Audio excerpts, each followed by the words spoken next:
ఆదివారం తలకాయ కూర తెచ్చుకుంటావా? తలకాయ పాడగా అది ఉడకనే ఉడకది. ఆదివారం చేపలు, ఆదివారం నాటుకోడి, ఆదివారం ఏట తలకాయ, ఆదివారం అంటే పెద్దోడు పాడగా నాటు ఉడుకుతాడా? మొన్నోడు పెద్దోడు ఉడుకుతాడా? అన్నీ ఆదివారం అనండి. అన్నీ నాటుకోడి, చేపలు, బోటి, కాళ్ళు, పెద్దోడు. నేను తినొద్దంటే తిండికి వ్యతిరేకం కాదు. అయిపోయినాక ఫ్రిడ్జ్ తెచ్చుకొని దగ్గర కొనుక్కొని, పెద్దోని తెచ్చుకొని, నడుపుని తెచ్చుకో, దగ్గర కొనుక్కొని ఈడి దాకా తింటే 2 బొంతలు కప్పుకొని పండుకో. పెద్దోని తెచ్చుకొని దగ్గర కొనుక్కొని జొన్న రొట్టెలు చేసుకొని మంచి బగారాన్ని వేసుకొని ఈడి దాకా తిని చర్చకొచ్చినావు. ఏమొస్తుంది? నిద్ర వస్తుంది. మట్టి మనసులం మనం, దేవుళ్ళం కాదు, దేవదూతలం కాదు. నేను తింటే నాకు కూడా వస్తుంది. పెద్దోడు వాడు పెద్దోడు మబ్బోడు, ఆడు ఫస్ట్ ఇక నిద్ర వస్తుంది కాబట్టి ఓ గోడ అన్న, ఓ పిల్లర్ అన్న, గోడకి ఈ దాపి 2 కాళ్ళు ఇట్లా పెడుతుంది. మళ్ళీ 2 కాళ్ళు ఇట్లా పెట్టి ముంగట ఆమెను పట్టుకొని తంతుంది. తన్ని అయ్యగారు వాక్యం చెప్తుంటే ఉన్నా పెద్దోడు మా పెద్దోడు. ఆదివారం అయిపోయేదాకా మా పిల్లలకు కూడా భోజనం పెట్టాం. ఆదివారం నాడు మీ స్టవ్ ముట్టియం, ఖాళీ కడుపుతో పోతాము. వచ్చినాక కలిగింది వండుకొని తింటాం. ఆదివారం మంచి భోజనం చేసి చర్చికి వస్తే దైవసేకుడు ఎంత మంచి మందు కొట్టినా ఆ మందు పనిచేయదు. సాధ్యమైనంత వరకు నీకు షుగర్, బీపీ లేకపోతే ఆదివారం నాడు ఖాళీ కడుపుతో రావడం నువ్వు ధన్యుడవు. దేవునికి స్తోత్రం. ఇంకొంతమంది ఆదివారం నాడు పెళ్లికి పోతారు. ఆదివారం నాడు పెళ్లికి పోతే ఆ పెళ్లి పెటాకులే. ఇంకొంతమంది ఆదివారం నాడు పత్తులకు పోతారు, నాట్లకు పోతారు, కలుపుతే పోతారు. ఆదివారం నాడు సంపాదన చెనిగిపోయిన సంచిలేసినట్టే, జల్లెట్ల నీళ్ళు పోసినట్టే నీ కుటుంబం దరిద్రం. ఆదివారం నాడు 10,000 రూపాయలు ఇస్తాను. ఎక్కడికి? నేను ఎక్కువ కర్నూలు దగ్గర గద్వాలని ఊరికి వెళ్తా. ఆమె పేరు లక్ష్మమ్మ. శుక్రవారం, శనివారం, ఆదివారం మీటింగ్ పెట్టుకుర్రు. ఆదివారం మధ్యాహ్నం గిట్నే చర్చిలో మాట్లాడుతున్నా, పాటలు పాడుతున్నా. చర్చ ఎగ్గొట్టి పత్తి ఎర్రపోయింది. చర్చ వెనక మళ్ళీ 2 కిలోమీటర్ దూరంలో పత్తి చేను ఉంది. చర్చ ఎగ్గొట్టి పత్తి ఎర్రపోయింది. నిన్న టేర్రే పత్తి మిరిగిందేమో. నిన్న టేర్రే పత్తి బస్తలు ఎత్తుతుంటే నల్లతేలు గరిచిందంట, కప్పంతుందంట. చేయికి తడిగుట చుట్టుకొని గజ వణుక్కుంటూ నా దగ్గర చర్చిలో కురుకొచ్చింది. సాయిలన్నా నల్లతేలు గరిచిందన్నా, కప్పంతుందన్నా, సల్ల చెమటలో. నేనన్నా ఆదివారం నాడు పత్తి ఎరవైతే తేలు గరపోతే ఏం గరుస్తుంది? నీకు తాస్వాం గరవాలి, నువ్వు పత్తి చేనులో సావాలి, నువ్వు చచ్చేది ఉండు. ఆమె రావాలి కానీ కాదు. నాకు వచ్చిన కోపం అది. ఈరోజు ఏం వారం అన్నా, ఆదివారం అన్నది. ఎక్కడ పోయినామన్నా, పత్తి ఎర్రపోయినా. ఏం గరిచిందన్నా? తేలు కాదు, నీ కట్లపాం గరవాలి. ఇంకా జాగ్రత్త. మా చర్చిలో ఒక బాబు ఆదివారం నాడు చర్చి మానేసి పెయింటింగ్ రుద్దనికి పోయిండు. పెయింటింగ్ రుద్దనికి పోతే 4 పిచ్చుకుక్కలు ఎంటబడ్డాయి. తొడలు పీక్ పెట్టినాయి. 4 పిచ్చుకుక్కలు ఆదివారం నాడు పిచ్చుకుక్కలు ఎంటబడి తొడలు మొత్తం పీక్ పెట్టినాయి. మళ్ళీ ఆదివారం ఈ కాలుకో పట్టేసుకొని 2 గంటల సంకళ్ళ కట్టెలు పెట్టుకొని దెక్కు ఇట్లా. జాగ్రత్త. ఆదివారం నాడు సంపాదన మంచిది కాదు. ఒక మాటతో చెప్పాలంటే, నీ ఇంట్లో శవమున్నా ఆదివారం ఆరాధన మానొద్దు. నీ ఇంట్లో శవమున్నా ఆదివారం ఆరాధన మానొద్దు. శిష్యులు ప్రభును మాట అడుగుతాడు, ప్రభా మా నాయన చచ్చిపోయింది పాతి పెట్టుకొని వస్తుంటాడు. యేసు ప్రభు ఏమన్నాడు? సచినోని పాతి పెట్టుకుంటారు, నువ్వు నన్ను అక్క నీ ఇంట్లో శవమున్నా ఆదివారం ఆరాధన మానొద్దు. నాకు ఒక పాపకు బాబు. మా బాబు పేరు పాలి అంచో, మా పాప పేరు కీర్తన, మా పేరు శీలత. ముగ్గురిని వరుస పండుగ కూర్చుండబెట్టిన. కూర్చున్నోడు మాట చెప్పిన, కొడుక పాలి అంచో, కీర్తన, శీలత, ఒరే కొడక పాలి అంచో, ఒరే కొడక పుట్టుకొని నేను ఆదివారం నాడు దస్తే నన్ను ఇంట్లో వేసి తాళం వేసి ఆదివారం నాడు చర్చికి పోయి ఆరాధన మొత్తం అయిపోయాక నిమ్మలంగా వచ్చి ఓ సాపల దుట్టి నన్ను అక్కడ వారేరే కొడక, నేను చచ్చి నన్ను చర్చికి పోకుండా ఉండొద్దురా అని నా పిల్లలకి చెప్పెట్టుకున్నా. నీ సాక్ష్యం అట్లుందా? వినండి. మీ సప్పట్లదు దుంపట్లదు పొట్టు నా పిల్లలకి చెప్పెట్టుకున్నా. అక్క నీ సాక్ష్యం అట్లుందా? మొక్కలను వస్తే గుడికి రావు, సరిజరం వస్తే గుడికి రావు, ఎండ కొడితే గుడికి రావు, వర్షం వస్తే గుడికి రావు, చుట్టాలు వస్తే గుడికి రావు.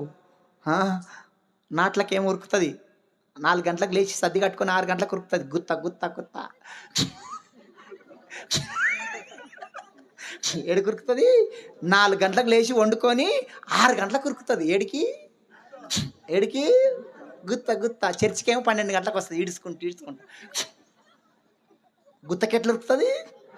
నాటు మీద అంత శ్రద్ధ లేదు. ఆదివారం నాడు మందిరం వస్తప్పుడు ఎట్లా వస్తుంది మళ్ళీ గుత్త? ఆదివారం నాడు 10 గంటల కారం ఉంటే 10 గంటల కారం ఉంటే 10:30కు వస్తుంది ఎమ్మెల్యే. ఆ మెడకి ఇట్లా బోడేయాలి. మీ అనిల్ కుమార్ గారు చూసుకుంటాడు. అమ్మో ఎమ్మెల్యే వచ్చింది 10:30కు, ఎంపీ వచ్చింది 11 గంటలకు, కలెక్టర్ వచ్చింది 11:30, సీఎం వచ్చింది 12:30, రాష్ట్రపతి ఆమెన్ రాష్ట్రపతి. మీరంతా రాష్ట్రపతిలే కదా. మీ అయ్యగారు బోర్డు చూసుకుంటాడు. అమ్మో రాష్ట్రపతి వచ్చింది, అమ్మో ఎమ్మెల్యే వచ్చింది, కలెక్టర్ వచ్చింది. వస్తప్పుడు ఎట్లా వస్తుంది మళ్ళీ? తాంబేలా ఫోదనా ఫోదా ఫోదనా ఫోదా. వస్తప్పుడేమో తాంబేలు, పోతప్పుడేమో జినకపిల్ల. వస్తప్పుడేమో తాంబేలు, చర్చికి వస్తప్పుడు తాంబేలు, పోతప్పుడు జినకపిల్ల. మనమంట మందిరానికంట శనివారం నుంచే సిద్ధపడాలి. అయ్యో రేపు ఆదివారం ఉందే, నిన్ను అన్ని సందుకోవాలి, పెందల కాడ వెళ్ళాలి. ఆదివారం నాడు అందరికన్నా మొదగాలి. 10 గంటల కాదంటే 9:30కే 9 గంటలకే వస్తప్పుడంట జినక పిల్లలాగా రావాలి, పోతప్పుడు తాంబేలాగా పోవాలి. అయ్యగారిని కలిసి ప్రార్థన చేయించుకొని, అయ్యా ఏమైనా ప్రార్థన అంశాలు ఉన్నాయా? దేనికోసమన్నా ప్రార్థన చేయాలన్నా? ఏమైనా ప్రార్థన అంశాలు ఉన్నాయా? ఎవరికోసమన్నా ప్రార్థన చేయాలన్నా? నాతో ఏమైనా పని ఉందా? ఏమన్నా పరిచర్య ఉందా? అంత మంట మనకి ఎక్కడదండి? అసొంటి ప్రార్థన, అసొంటి ఆశ ఎక్కడదండి? వస్తివా రామశిలక?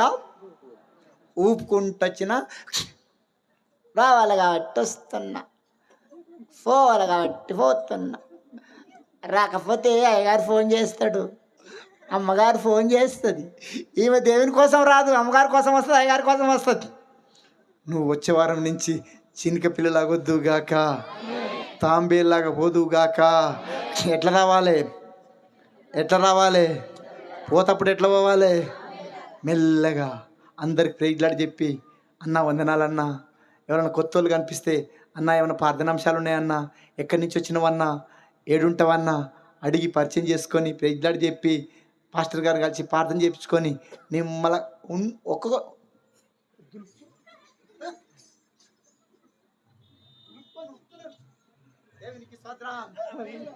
దేవునికి స్తోత్రం. పచ్చలేరు పోతే ఏం గడుస్తాయి? పెళ్ళిళ్ళకి పోతే ఏం గడుస్తాయి? పెళ్ళిళ్ళకి పోతే నేను శాపం పెడతలేను. ఆదివారం నాడు చర్చి మానేసి ఎక్కడ వినేది 2 కాళ్ళు ఇరగపోతే నన్ను అడుగు. నేను శాపం పెడతలేను. ఆదివారం నాడు నీ ప్రయాణం మంచిది కాదండి. చర్చి మానేసి సంపాదన, ఆదివారం నాడు సంపాదన మనకు మంచిది. దేవునికి స్తోత్రం. ప్రభు కొరకు నేను ప్రాణమైన పెడతంటివి ఏమన్నావు? ప్రభు కొరకు నేను ప్రాణమైన పెడతంటివి. బైబిలది చెప్పినావు, భాషలెన్న చేసినావు. బైబిలది చెప్పినావు, భాషలెన్న చేసినావు. 10 చినుకులు వర్షం వస్తే ప్రభు గుడికే రాకపోతివి. ఎక్కువ ఎండా కొడితే ప్రభు గుడికే రాకపోతివి. వద్దు వరన్నా, ఈ సగము బతుకొద్దురా ఓరన్నా. పూర్తి సమర్పణత బ్రతుకురా ఓరన్నా. వద్దు వసెల్లే, ఈ సగము బతుకొద్దే వసెల్లే. పూర్తి సమర్పణత బ్రతుకవే వసెల్లే. పూర్తి సమర్పణత బ్రతుకురా ఓరన్నా. పూర్తి సమర్పణత బ్రతుకవే వసెల్లే. దేవునికి స్తోత్రం. దేవునికి స్తోత్రం. దేవునికి స్తోత్రం. వచ్చిందా? పక్షవాతం వచ్చిందా? మరి లేపరే, ఇట్లా పోయినాయా? ఇట్లా లేత్తలే మీదికి. దేవునికి స్తోత్రం. ఇంకొంచెం గట్టిగా, ఇంకొంచెం గట్టిగా, ఇంకొంచెం గట్టిగా. మన దేవుడు చచ్చిపోయిన దేవుడా, బతికున్న దేవుడా? మీరు బతికిర్రా చచ్చిర్రా? బతికున్న దేవునికి బతికున్నట్టుగా చెప్పుదాం. ఇంకొంచెం గట్టిగా, ఇంకొంచెం గట్టిగా. సగం సగం భక్తి. దించొద్దు. సగం సగం భక్తి. మీరు వద్దనాలే. సగం సగం భక్తి. వెనక బ్రదర్ మీరు కూడా సగం సగం భక్తి. సగం సగం భక్తి. ఫోడ్ర భక్తి, లిప్టిక్ భక్తి, దులుపుకొనిపోయి భక్తి, పిడికల భక్తి, గొట్టం భక్తి, బర్రె భక్తి, మూట భక్తి, గడ్డ భక్తి. మీరే చెప్పండి, ఇంకెన్ని రకాల మందులు కొట్టాలి? నువ్వే చెప్పు. ఇంకా ఎన్ని రకాల మందులు కొడితే నీ పురుగు దాస్తుంది? చంపుకోవా? ఇలాంట చంపుకుంటాం, మళ్ళీ చంపుకుంటాం. కళ్ళు మూసుకొని చిన్న ప్రార్థన చేస్తాం. బైబిల్లో ఒక మాట ఉంది, వేషాలన్న పరలోకానికి వెళ్తారు, వేషధారులు వేషన్న పరలోకం వెళ్తుందంట. అయ్యా నేను వేషనయ్యా నన్ను క్షమించంటే వేషన్న పరలోకానికి తీసుకెళ్తాడంట.